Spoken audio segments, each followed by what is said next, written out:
झीर यात्रा मझिरे सरीगला बापांको जीवन यात्रा।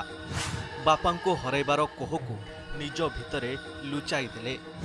लुह भिजा आखिरे अभिनय कले।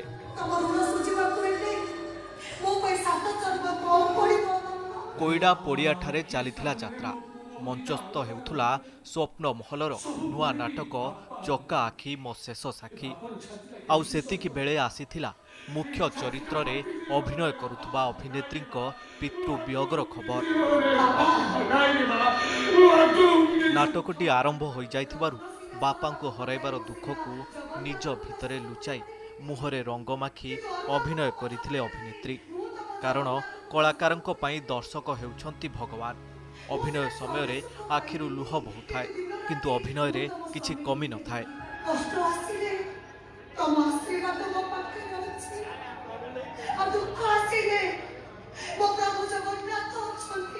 टिकनापा को जनइलुनि जेहेतु निज बापा सी अभिनय करें कथाटा को लुचई रखाई नाटकटा को डिक्लेयर करागला।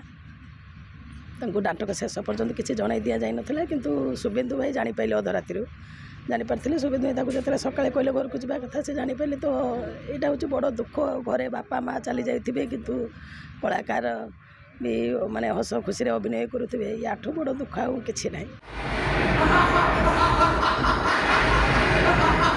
प्रथम थर नाटकटी परिवेषण हेउथबारु नाट्यकार निर्देशक और लेखकों शह शह दर्शक उत्कंठार सह अपेक्षा करिथांती। राति बढ़िवा सह गोटिए पर गोटिए सीन और संलाप आगकू बढ़ी चली थाए। मुख्य भूमिका थांती अभिनेत्री टिकिना स्वाई। यात्रा चलीथिबा बेले अभिनेत्री स्वामी शुभेन्दु चौधरी पाखक आसीथिला फोन कॉल। आउ धर्म संकट रे पड़ जाइथिले ज्वाई। संगे संगे अभिनेत्री को किछि कहि नथिले। परे टिके फुर्सत देखि जणाइथिले एही दुखद खबर। एकथा सुनी टिकनांक पाद तळु माटी खसी जाइथिला। किंतु दर्शकों मनोरंजन पाई निज दुख को निज भितरे रखी छल छल आखिरे करिथिले अभिनय।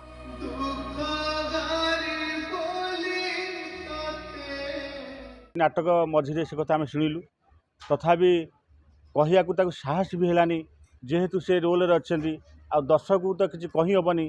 तेणु से दुख को समस्ते आम चापिकी रखिकी से सब पर्यायर ही कहलु। तापर से केते दुख अनुभव कला से आम निजे अनुभव करूँ। एक्चुअली कलाकार यहीटा हूँ जीवन। जिते से मंच को चढ़ी जाती से सबकि भूली जाती।